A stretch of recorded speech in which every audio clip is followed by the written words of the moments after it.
Now, the other day on stream, I had somebody ask me, hey, Phil, can you give me an idea of what type of gear and where to put my skill points for like a lower level budget Nova Sorceress? So I went to link them to my build guide and wait a second, I didn't make one yet. How is this even possible? Because I love starting ladder with the energy shield Nova Sorceress, and I just never made a video about it. That is until today. Now, right off the bat, I just got to talk about what this video is and what this video isn't. I would generally never recommend actually playing through the game, beating Nightmare, beating Hell difficulty with a Nova Sorceress. It's incredibly difficult. Lightning immunes are like really tough and impossible to get through. But right after you beat the game and you want to get out there farming for runes, farming for bases, farming for, different things you can maybe trade online or right at the beginning after finishing on single player.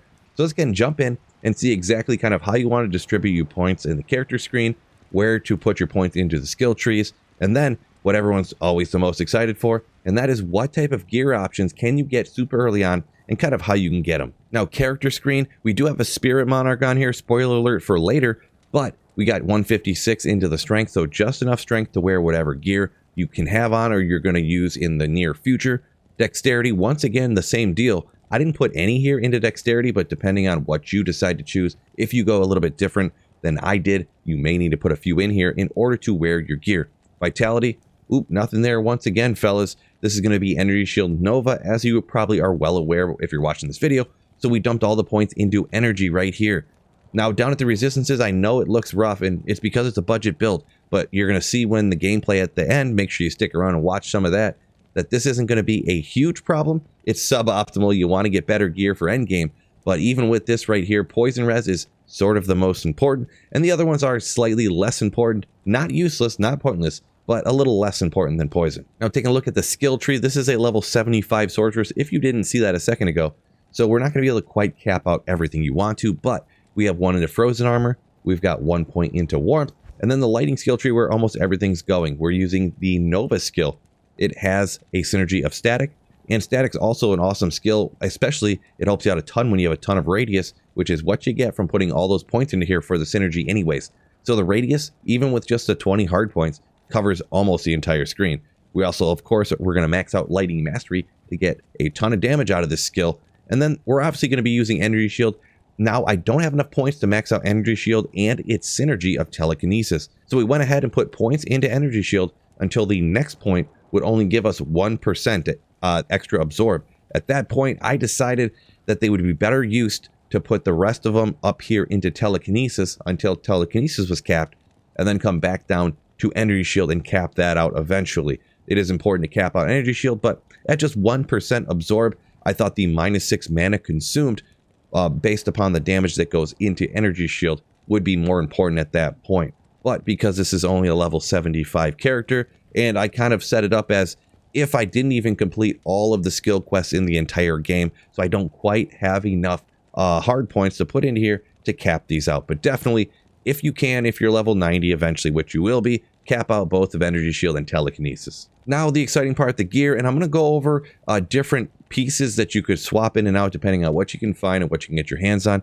Taking a look up here, Crescent Moon, Shale Tier, -35 enemy lightning res. That is so important. Minus lightning res is just astronomically boosting up your damage way more than like a skill or two would, your actual DPS. Has other stuff that's great on it too as well. Now, if you need the extra FCR, or if you can't get an rune early on, a Spirit Sword, obviously a great choice. And I've even been known early on, sometimes if you can jump up a couple breakpoints with that Spirit Sword, maybe you don't have a Spirit Shield yet, you can't get 2 FCR rings and an FCR amulet, you actually bumping up a few different levels might actually get your run speed up higher, getting your teleports faster, getting your casts faster, to get static cast out faster, to get Nova cast out faster. So there's a couple options there on the weapon. Up on the helmet, this is what I almost always do, like day one of ladder, actually just putting flawless topazes into a 3-socketed helm. Now, if you can get perfect ones, of course, that's great. That's going to be better. But really, going from 3 flawless to 3 perfect is only 12 magic find. And sometimes everyone's grabbing gems super early in ladder, if that's what you're using this for. It can actually be tough to get 9 flawless gems right at the beginning, but really sacrificing 12 magic find to get 60 magic find, like maybe even a couple of days earlier than you would have if you went ahead and tried to get perfect, I believe it's well worth it. So don't sleep on just putting 3 flawlesses in as fast as you can. Now up here, obviously a lore helm is another great option, but pretty much all that's on there, you're going to get the 1-to-all skill, which can definitely help out, don't get me wrong. But there's a few spots that I feel that the power is lacking from the other options, and the lore helm to this is one of them. Getting 60 magic find right here is astronomical right at the start, helping you to find more of the better gear pieces to make your character even better. Now over at the shield, Spirit Monarch doesn't need to be talked about a lot. It's obviously absolutely crazy. Everyone pretty much knows about it, but if not, take a look right there. Another great option is going to be the Rhyme Shield, of course. It cannot be frozen. It's got a little magic find, a few other things, just 2 sockets, a shale, and an Ethrune also.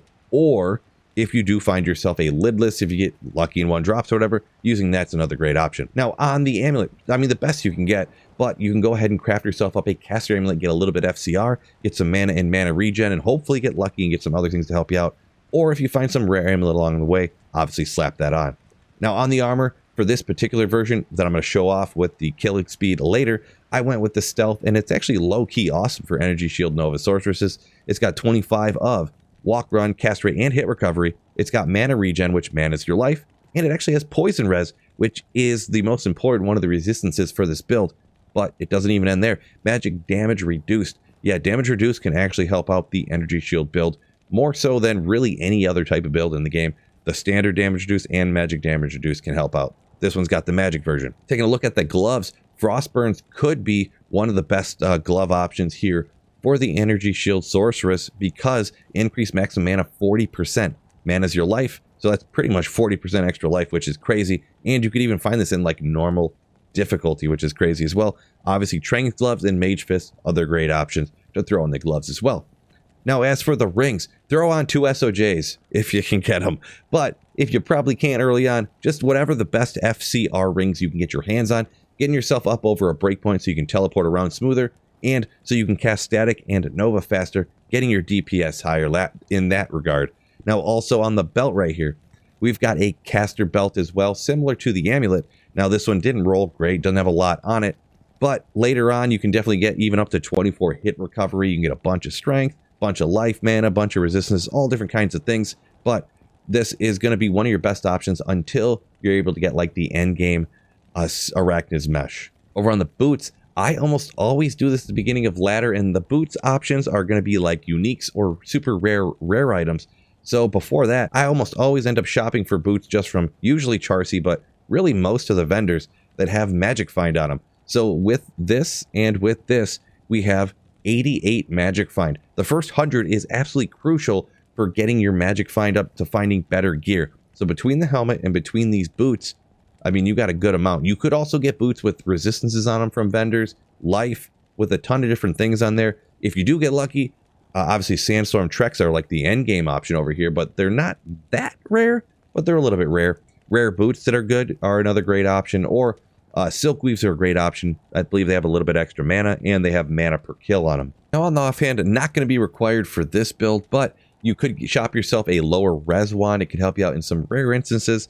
They're real cheap, they're easy to get, they just cost some gold. You might as well get your hands on one. Now the Mercenary, it's the same one you want to use for the end game build. That's the Prayer Act 2 Mercenary, but I went ahead and slapped on, well, reasonable gear. Some of the stuff same for the end game, but they're like bad versions of it, kind of like the first version of it you'll be able to make. Here we have an insight in a halberd. We got that meditation ore to keep your mana up, and I'm not going to fully explain it, but the helmet, the weapon, and the prayer mercenary all kind of synergizes together with the meditation and the cleansing aura that keeps your life shooting up a ton, and you'll see it a little bit when we get out in the example gameplay. So we got, of course, insight, great option on this build, or any caster for that matter, but even better on ES Nova Sorc. We have the cure helm up here for that cleansing aura, and also I didn't mention, you could go ahead and throw another cure on your self, because it has poison res on it and poison length reduced. Or if your mercenary won't stay alive, you can just throw one on yourself to get that cleansing aura. Cleansing will reduce the length of your poison, like astronomical, like how long you're poisoned. Also, it will get rid of curses super fast, so you don't have to worry as much about that blood and mana curse that really gets you if you're running Neelathak at all. But this is a great option right here. I do have a treachery I threw right here. If you feel like you have to get life leech, you could perhaps find yourself a Skin of the Flayed one. Kind of a budget option, but really it's got 7 life leech or something like that. but that's really all it's on it that helps out your mercenary. But yep, let's take the sorceress out in the field and see exactly what this budget gear right here can do. Now, I will always use this for running the countess, but here, let's just take out some monsters along the way. Sometimes I'll take out a ton of these, because you can get lucky, find a high rune or something like that, or maybe one of these Act 1 areas gets terrorized, and you go ahead and run this with your sorceress.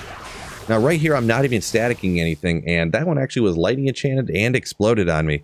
And, I mean, maybe I got scared for a second. But, if you go ahead and static everything, the speed at which you kill this stuff, bam, done quick. Now, these guys are immune to lightning. You don't have a Sunder Charm early on because it's budget. You don't have an Infinity because you're budget. So you're going to have to skip by those guys. But, I do love farming even down here. The monsters are so weak. Ooh, if only that rolled as unique. Am I right, fellas? The monsters are so weak, they're so slow, you can kill almost everything if you see archers run. But besides that, taking out ghost packs, taking out these carvers, taking out the goatmen down here, I find a ton of great stuff on the way down to the countess, even before I get there.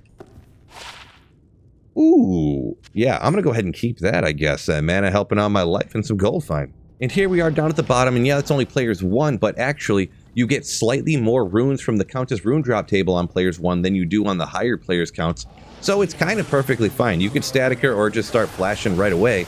Ooh, and then right off the bat, I get that IO rune, if I didn't have one already, to go ahead and make that cure. So that's one of the great reasons running the Countess super early on. You can make your rune words, boom, super quick. And of course, there are other monster packs over in these other rooms here that you can take out and hopefully get lucky. And there's been tons of times, this armor rack right here, ooh, this time I got this loricated mail. I guess we got 3 sockets. I could go ahead and use that for a treachery. But the number of times I've gotten a monarch off there, well, it's like a half dozen or a dozen times. Another great place, and I'm not going to run the whole thing, but you can come out here. There's no lightning immunes in the Arcane Sanctuary. Now, there's a lot of ghost packs. You see right there off the bat, they can have higher chances of dropping those runes, hopefully getting something super sick early on.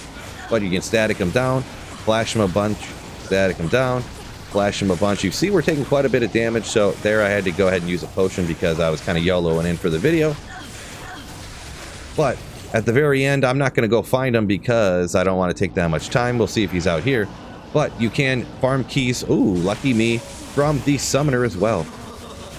So you can slap together full key sets early on, especially in ladder, they go for a lot, or you can get your single player torches. Another great place to go, Eldritch and Shank. I'm just going to come out here and take out Shank real quick, or Eldritch, excuse me. So you see how easy that was? Hey, if you want to see how the end game build looks, check it out right up over here. Crazy powerful, but hit the like button and subscribe up if you're brand new before you go. Peace out, fellas, and keep slaying.